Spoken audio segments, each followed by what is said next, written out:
नमस्कार, मी अजिम शेख बोलतो.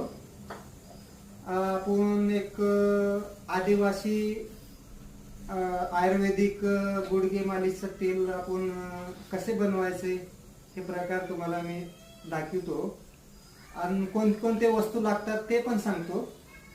पहिली वस्तू आहे बघा, हे वेदांत तेल. ही एक छोटीशी बॉटल आहे.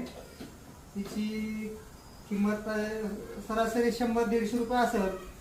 पुन्हा नंतर दुसरी गोष्ट आहे तीळ तेल, आणि तिसरी गोष्ट आहे बघा, हे लागणारे मोहरी तेल. हे बघा मोहरी तेल. आणि चौथी गोष्ट म्हणजे आपलं भीमशिंग कापूर. हे बघा असली डब्बी राहते, नाही तर दुसरी घालचाल.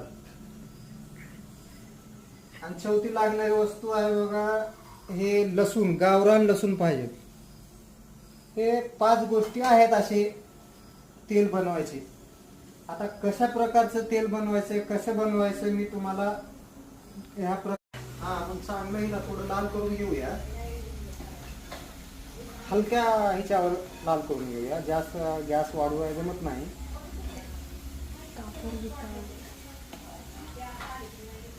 पूर्णपणे आपण कापूर टाकून घेतलेलं आहे.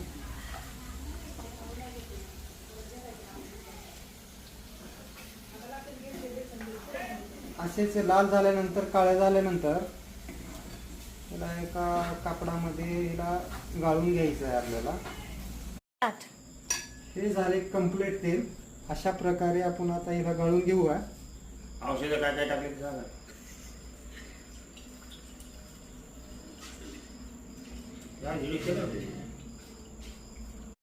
अशा प्रकारे गाळून घेतलेलं आहे. छोट्याशा ह्याच्यामध्ये, बॉटलमध्ये या कशामध्ये बी आपण भरू शकता आणि चांगल्या हलक्या हाताने मालिश करू शकता. तुम्हाला 8 या 10 दिवसामध्ये तुम्हाला फरक जाणवत. चॅनलला लाईक करा, फॉलो करा, सबस्क्राईब करा. असेच नवीन नवीन व्हिडिओ बनवतोय. धन्यवाद. आता बघा, आता हे छोटेसं पातेलं घ्यायचं. हे पातेलं आपण चालू करूया. हे ठेवायचं आणि एक बॉटल आहे हे वेदांत तेल. हे 3 पण बॉटल आहेत ना, मिक्स करायचं एका पातेल्यात. तेला तेल गरम झालेलं आहे पूर्णपणे. आता आपण लसूण थोडं ठेचून घेतलेलं आहे. कापूर पण आहे. कापूरला थोडं बारीक केलं चालेल, नाही असं केलं चालेल, काय नाही. आपण आता बघा लसूण टाकून घेऊ. तिला पूर्ण काढू द्यायचं. हे बघा पूर्णपणे काळ करून घ्यायचं. हे कापूर आहे. कापूर असं बी टाकलं तर चालेल.